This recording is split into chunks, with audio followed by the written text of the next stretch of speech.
Hi, Brett. Hey, Brett.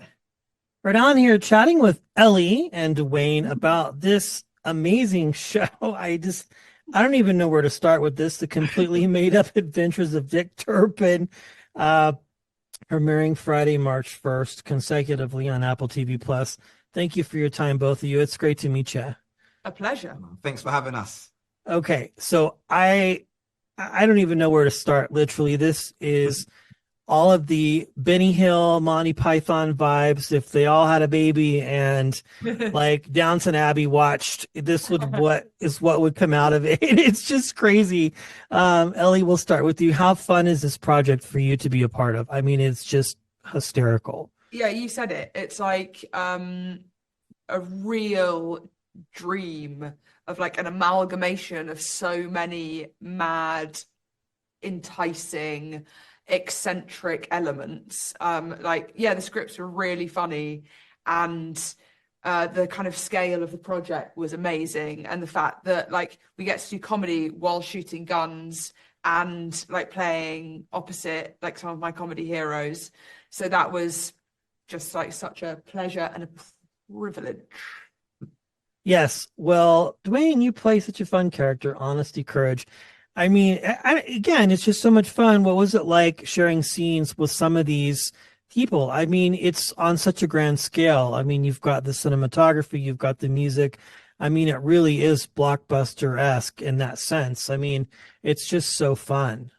Honestly, it was literally a privilege to be a part of. Even before taking part and being actual part of the project, watching all the amazing cast members that were on the kind of call sheet was just unreal. It's like watching the Avengers assemble to kind of bring Dick Turpin to the screens. It was fantastic. And the fact that I don't know, like set in the 1800s, the costume, the sets, the kind of crazy stories, the adventure. There was no rules, there was no limits to any type of stories that could be told. It was beautiful, man. Definitely something that I was very, very, very happy to be a part of.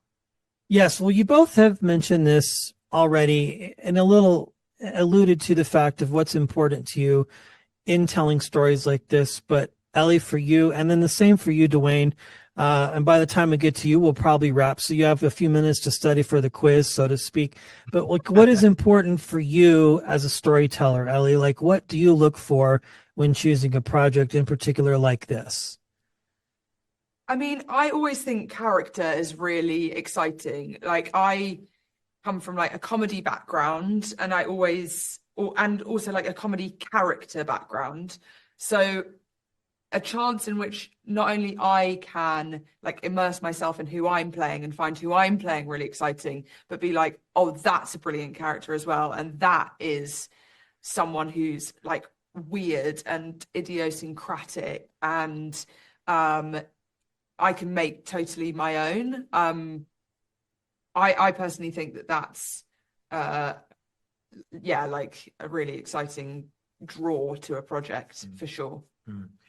For me, different projects I would obviously approach differently. But especially for this project, Dick Turpin, I like the fact that it has a nice family feel to it. I like the fact that it can kind of appeal to all different ages. Kind of, you can sit at home, you can be with your mom, your dad, your brother, your sister, your cat, your dog, whatever. You can just kind of take it in and receive the show in the simplicity, as crazy and chaotic that it is. You can kind of digest it easily and just enjoy it.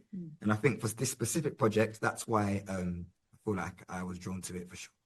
Absolutely. Ellie, Dwayne, congratulations and thank you for your time. It was Thank an you honor so meeting much. for you. Have a pleasant evening. Thank you. And you, bye. Hi there, Brett Allen here, chatting with Tams and Greg about this fantastic project, the completely made up adventures of Dick Turpin. Thank you for your time. It's a pleasure to meet you. Oh, ditto, Brett. Well, you play such a fun character, and I just love this show. It's so funny. It has all the things you could want in a story, entertainment, humor. How did you become interested in this project? What was it that drew you into it? Kenton Allen, who runs Big Talk, the production company that made this show, who I've worked with a number of times, phoned me up and he said, would you like to play somebody who bullies Hugh Bonneville? And I said, without thinking, yes. And then I watched the pilot, which I believe is the episode 1 of the show, and I was blown away by the scale of it.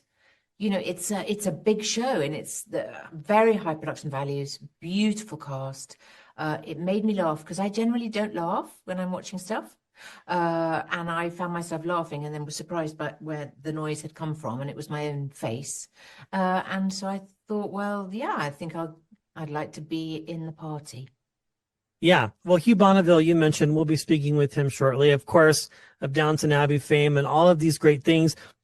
But your character definitely gives it to him, so to speak, in so many different ways. And it's so funny. How was that experience working with him, having him be such a dramatic actor most of the time? And, you know, now you're getting to play this different world. It's just a lot of fun for sure. It is a lot of fun. I mean, I know Hugh Bonneville also for the work that he's done here in more comedic shows. There's a beautiful show that he does here, W1A, which is a kind of comedy about the BBC. He's so beautiful in that show, and he's very deft and light with the material. So I've always admired his style. So to be in a show with him was a big draw. And you know, it's great to see him squirm now. Yeah, for sure. There's a lot of squirming going on. Well, one last question before we wrap here. You've been a part of some really great projects, but this in particular, you alluded to it at the beginning, but when you're looking at something to decide to be a part of, Tasman, what is important to you as a storyteller? What are maybe 1 or 2 things you look for before choosing to be a part of a project? Have I done this before? Have I mined these depths before? Does this feel like repetition? Is it going to challenge me? Will I get bored? Will the people that I'm surrounded by feed me? You know, I feel that you're only as good as the company that you keep, and the whole group of performers and writers was such a draw. You know, more than the sum of their parts, that I felt that yeah, I needed to be part of the show. Yeah, well, you do a fantastic job. I love watching you. This is great. I can't wait for people to watch this on March 1st, Apple TV Plus. Tamsin, thank you for your time. It's been an honor chatting with you. I appreciate it. Thank you, Brett. Lovely to talk to you. Likewise, thank you. Brett Allen here chatting with Noel and Hugh about this fantastic show premiering on Apple TV Plus. Thank you both for your time. It's a pleasure to meet both of you.